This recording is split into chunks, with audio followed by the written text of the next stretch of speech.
Hey, bonne semaine tout le monde. On est rendu à l'épisode 2 de Dans ta face, saison 2. Cette semaine, je te parle de ma réorientation de carrière.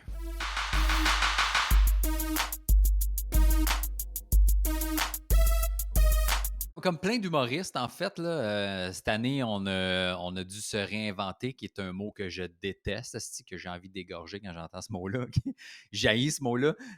Parce qu'il y a des domaines où se réinventer, c'était plus simple que d'autres. Puis il y en a où, oui, ça se fait, mais c'est pas intéressant à faire, là. Tu sais, si tu faisais des vêtements, puis que là, tu as arrêté de faire des vêtements, puis tu as fait des masques, tu es devenu millionnaire, cool. Si tu fabriquais des produits de nettoyage, puis que là, tu as fait finalement une genre de sorte de purelle ou de produit pour les mains, puis tu es devenu riche avec ça, puis tu accompagnes, fine, je comprends. Mais quand tu es humoriste, puis que ce que tu aimes, c'est la proximité du public, la chaleur du public, l'ambiance, le monde, et que là, pendant une courte période de temps, tu as été obligé de faire, ben finalement, ça va être 50% de capacité avec des plexiglas, puis des reflets, puis tu te vois comme si tu étais dans un miroir, puis on peut pas être avec tout le monde, puis tu mets ton masque pour t'asseoir, puis une fois assis, tu peux l'enlever, puis et, tu sais, tout ça, et qu'après, on a fait non, tu vas faire des shows en ligne devant des gens, mais pas tout le monde va t'entendre, puis tu vas pas entendre tout le monde, puis ni les voir parce que des fois, ça lag, puis ça fuck, puis ça bug. Fait que réinvente-toi. C'est pas le fun. Si à ton travail, toi, tu as eu des humoristes, moi j'en ai fait, OK? Tu as peut-être apprécié, je peux comprendre, mais en même temps, dis-toi que si tu es en télétravail et à chaque fois que tu as des meetings, tu fais des meetings Zoom ou que tu travailles de la maison, puis toutes tes rencontres, tes moments parler avec quelqu'un d'autre sont tout le temps par l'écran, je suis pas mal sûr que tu trouves ça un peu long à la longue, tu trouves ça un peu chiant, c'est plus dur de te concentrer, tu manques l'espèce de chimie, l'espèce de présence en vrai qu'on n'a pas en Zoom ou en Teams ou FaceTime, whatever. Tu en as peut-être fait des petits 5 à 7 avec tes chums là, en Zoom, puis tu sais, comme c'est cool, on se voit un peu, mais c'est pas ça. La vie, là, tu sais, il te manque la proximité, il te manque le contact, il te manque la vie sociale, tu sais. Et c'est la même chose pour la job, tu sais. Et c'est pour ça que je te parle de réorientation de carrière, pardon. Quand tout a fermé, au début, j'étais comme j'ai de l'argent de côté, c'est cool, c'est correct. Finalement, j'ai acheté une maison, l'argent de côté, mais je l'ai utilisé pour la maison. J'ai pu travailler dans l'été quand il y a eu une réouverture, mais sinon, ça a refermé à l'automne, puis ça n'a pas réouvert au moment où on se parle. Mon show Petit Champlain, il a été déplacé 3 fois.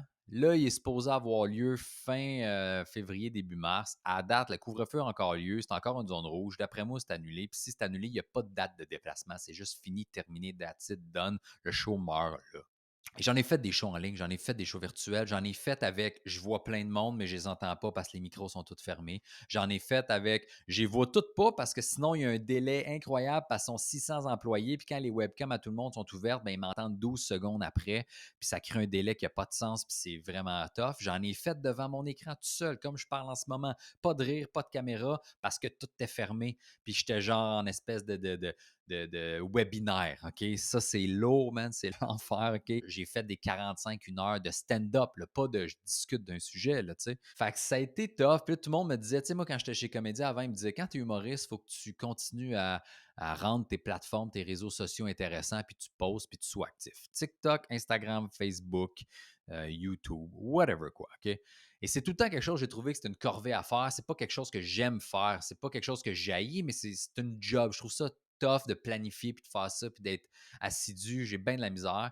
Et si tu me suis depuis un bout, tu le sais, là, je ne poste pas régulièrement. Je ne suis pas assidu à chaque semaine. Le podcast, ça fait 1 an qu'il n'y a rien eu. Là, j'y vais au feeling, j'y vais quand ça me tente. Et là, quand le confinement est arrivé, j'étais comme, c'est pas vrai que je vais faire juste du web, juste du live, juste des posts. Puis, tu sais, Arnaud l'a bien fait. Pierre-Yves Roy Desmarais, Phil Roy avec le Wi-Fi. Puis j'en ai fait des shows là, mais c'est pas la chose que j'aime. Puis on dirait que ça m'a encore plus rapproché du monde, me semble.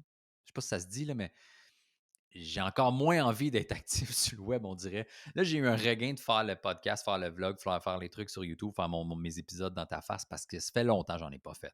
Mais si c'était juste ça ma job, je sais pas si c'est quelque chose que je voudrais faire encore longtemps. Tu sais. Moi, ce que j'aime, c'est ça. Tu sais. Tu sais, j'ai hâte de revivre le monde tout pogné d'un bar, la chaleur, la transpiration, les gars trop shapés. J'ai hâte de revivre ça. Tu sais, je m'ennuie de ça. OK?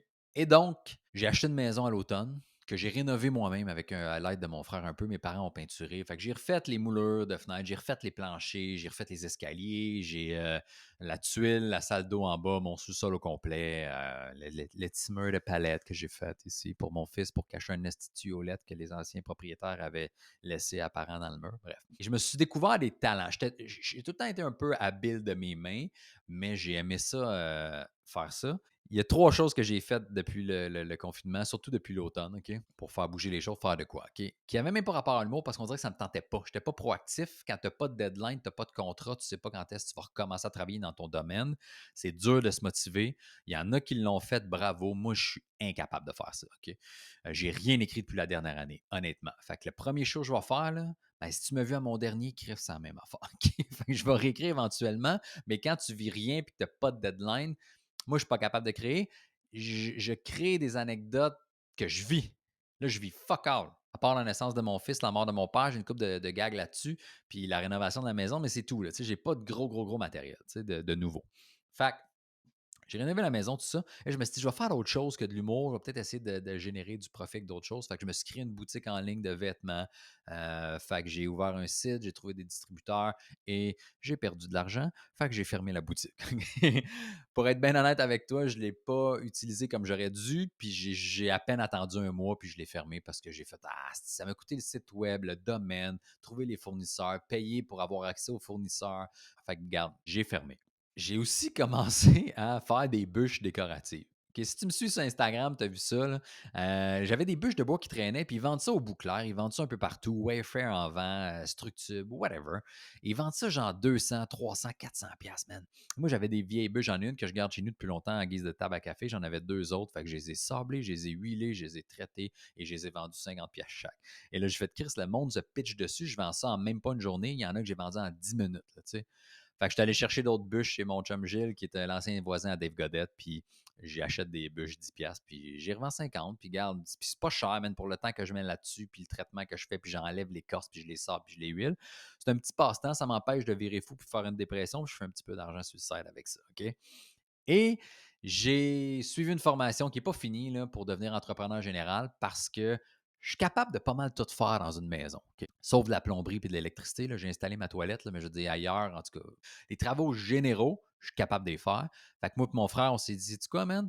On va faire des flips ensemble. C'était mon projet à moi, mais j'ai intégré mon frère là-dedans parce que j'ai travaillé avec lui cette année un petit peu. On a fait des trucs ensemble. Puis il est revenu de l'Ouest canadien. J'ai eu bien du fun avec. On va faire des flips de maison. On achète une maison, une reprise de finances, des maisons toutes décrissées, puis on les flippe, puis on les revend, man. Et j'ai des amis dans le secteur, dans le domaine, puis qui m'ont un peu guidé. Fait que c'est le genre de truc que je veux faire, mais sur le side aussi, je peux faire de la rénovation chez des gens. 2 points par rapport à ça. Normalement, quelqu'un qui fait sa licence d'entrepreneur général, ça va être pour sa job. Moi, je veux que ce soit un sideline. Moi, j'espère que les shows vont reprendre, puis je vais pouvoir en faire. Mais je ne sais pas la quantité de bars et de restos qui ont fait faillite, qu'il y avait des soirées d'humour qui vont peut-être jamais en refaire. Je ne sais pas ceux qui roulent encore, s'ils vont vouloir vraiment investir pour avoir des humoristes puis payer. T'sais. Je sais que les salles de spectacle, ben, ils vont prioriser les gros noms, les Mazza, les Louis-José, les Bellefeuille, puis que les noms un peu connus, mais en dessous, ben, ils vont se faire bumper. Fait que le monde comme moi, fuck, man, à quel point tu penses que je vais être capable de faire mon show dans une salle? Je vais faire les premières parties à Rachid comme je faisais déjà d'avance, puis ça va être ça, tu sais. Et c'est ce qui fait en sorte aussi d'ailleurs que les médias sociaux me fâchaient un peu quand je me faisais dire ah, sois actif, tu vas garder ton fanbase. Pour vrai, là, tout ce que j'ai fait depuis les dernières années sur mes plateformes web n'ont jamais attiré autant de monde rapidement, même une vidéo qui marchait bien, que quand je sortais d'un show avec Rachid puis j'avais tout pété. À Albert Rousseau à Québec, faire mon show 4 soirs de suite, puis à chaque fois que je sortais de scène, j'avais 150 nouveaux followers, puis j'étais capable de sold out le petit Champlain 3 soirs quand je pensais être capable de juste faire un soir grâce à ces 4 soirées-là avec Rachid. Tu comprends?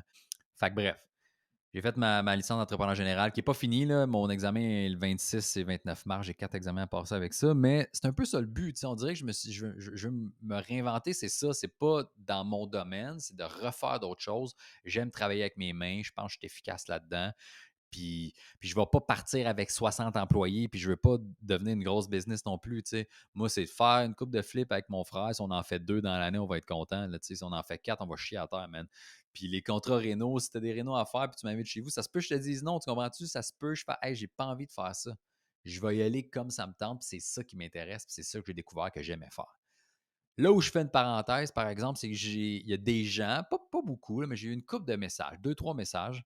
Il y en a qui me disaient: «Ah, tu vas faire des rénaux chez le monde?» J'étais comme: «Ouais». «Ah, quel gaspillage de talent, tu es un bon humoriste, tu perds ton temps, tu vas travailler avec tes mains.» J'étais comme: «C'est quoi ton esti de problème, man?» Je peux pas faire d'autre chose. Toi, tu me trouves bon en humour, fait que c'est tout. J'arrête là, je peux rien faire d'autre. Je peux pas jouer à la télé, je peux pas faire de pub, je peux pas faire. Si j'avais envie de chanter, je pourrais pas chanter. Je peux pas faire de rénovation, je peux pas faire. Si je peux pas travailler au Réno Dépôt, je peux rien faire d'autre que de l'humour. Sinon, je gaspille mon talent. Puis qu'est-ce qui te dit que c'est pas du talent? Faire des travaux manuellement, c'est pas du talent. Les bûches que je fais, c'est pas du talent. Pourquoi Laurent Duvernay-Tardif peut être médecin, peut faire des hosties de bol en bois, peut donner des conférences, peut jouer dans la NFL, peut aller au fucking Super Bowl, mais là, t'es bandé devant lui. Lui, c'est cool, lui, c'est correct, il fait 5 affaires différentes. Ouais, mais on connaît, puis tellement. Mais moi, si je fais de l'humour, puis je veux faire de la rénovation, non, c'est trop, man. Garde tes limites, garde tes distances, tu gaspilles ton talent. Ferme ta gueule. Honnêtement, ferme ta gueule, OK? J'ai jamais compris ça. J'ai jamais compris le reste dans ce domaine-là fait juste ça, puis fait rien d'autre. Mais si ça marche plus, too bad pour toi. Le plan B a jamais été une de mes options parce que je considère que quand tu veux faire quelque chose, tu vas jusqu'au bout. Sinon, si tu te gardes trop d'options, tu seras jamais capable de le faire puis d'en vivre. Moi, l'humour, j'en vivais. J'ai jamais eu de trouble avec ça, tu sais. Sauf que là, c'est une situation différente puis exceptionnelle. Fait que je me suis dit, là, je vais me trouver quelque chose d'autre qui va être le fun à faire que moi, j'aime faire. Mais je comprends pas les commentaires que j'ai eus de Ah non, tu devrais juste faire ça. Hey, j'ai pas envie d'en faire des shows virtuels tout le temps. J'ai pas envie. J'ai pas envie d'être de même à toutes les hosties de semaine, à toutes les hosties de soirs, à 4, 5 soirs semaine. Peut-être que c'est payant, peut-être. Je vais en faire à l'occasion, j'en fais à l'occasion. J'en ai un la semaine prochaine. C'est pas ça le problème. C'est juste que c'est pas ça que j'ai envie de faire continuellement. Si ma job d'humoriste n'existe plus sur scène puis qu'elle est juste en ligne, ça me tente plus de la faire. Ça finit là. OK? Si je peux faire les deux, j'ai pas de problème. Si je peux faire les trois, je peux faire des travaux, je peux faire des shows en ligne à l'occasion puis des shows en vrai, fine. Si c'est juste des shows en ligne, tant qu'à ça, je vais faire des capsules de même, je vais faire mon podcast. Je n'aurai pas besoin de me faire chier à attendre le timing durer et de ne pas voir le monde parce que sinon, ça fuck, ça ne me tente pas. OK? Bref. Même, je sais, là, je sais qu'il y en a peut-être qui vont commenter, faisant non, il y a des studios, là. J'en ai fait, je l'ai fait, le Wi-Fi Comedy Club, j'en ai fait des corpos en studio. Je comprends, là, mais reste que c'est pas ça, la job que j'aime. Ma job, je l'aimais avant, sur scène avec du monde, puis de la chaleur, puis de la transpiration, puis du monde désagréable qui parle, puis qui sont sous, puis que je peux envoyer promener, puis les gens rient. C'est ça que je veux vivre, c'ti. Fait que c'est ça qui s'en vient la prochaine année. Je sais même pas, man, qu'est-ce qui va arriver. Je sais pas si je vais être capable de flipper des maisons, si je vais en trouver, si je vais faire de l'argent avec ça, si je vais avoir d'autres shows. Je suis dans le néant. Mais j'ai une option. Puis ose venir me dire que je devrais continuer à me concentrer parce que sinon je gaspille mon talent. Je fais ce que je veux dans la vie. Tu devrais faire ce que tu veux dans la vie. Tu te concentres sur tout ce que tu es capable de faire, puis fais le bien, puis ça finit là, puis tu vas être heureux, puis tu vas avoir du fun. Ça fait pas longtemps que je le comprends ça parce que si j'ai eu des mois difficiles, puis il y en a des soirs que je me couchais, puis je braillais tout ça comme un sans-dessin, puis ma blonde la main était comme t'étais-tu correct hier? Parce que tu m'enlèves tout ce que j'aime depuis des années qui va bien et qui allait bien. Tu sais, j'ai tourné mon one-man show cet été, mon one mini show avec Comédia. J'ai fait un gala, je pourrais, j'ai fait un gala Comédia, j'ai fait le Rose Battle. J'avais une belle année avec Rachid avec les premières parties. J'avais un show sold out. Puis là, tout ça est presque fini. Puis les shows que j'ai faits, c'était des shows virtuels. Puis il y en a qui vivent bien pire que moi. Là, tu sais, reste que j'ai une maison, puis une famille, puis des gens qui m'aiment, puis je suis pas tout seul chez nous. Tu sais, mais viens pas me dire que j'en fais trop puis je m'éparpille. Honnêtement, ta gueule. OK? Puis tu devrais appliquer la même méthode que moi. Fais donc ce qui te tente, fais ce qui te plaît, arrête de te faire dire par les autres ce que toi tu devrais faire. Puis comme ça, on va être plus heureux. Ça va être bien le fun, j'imagine, parce que je vous vois pas, j'ai comme pris cette habitude-là de show virtuel. Merci, on se voit la semaine prochaine avec un autre épisode. Ciao! Oh non, j'ai oublié, comme la semaine passée, Sarman, commanditaire de vêtements, j'ai un nouveau chandail. À chaque semaine, il va être là, mais dans la description, tu as le site web avec le code promo Mike Baudouin, tu as 30% de rabais sur les vêtements. Merci.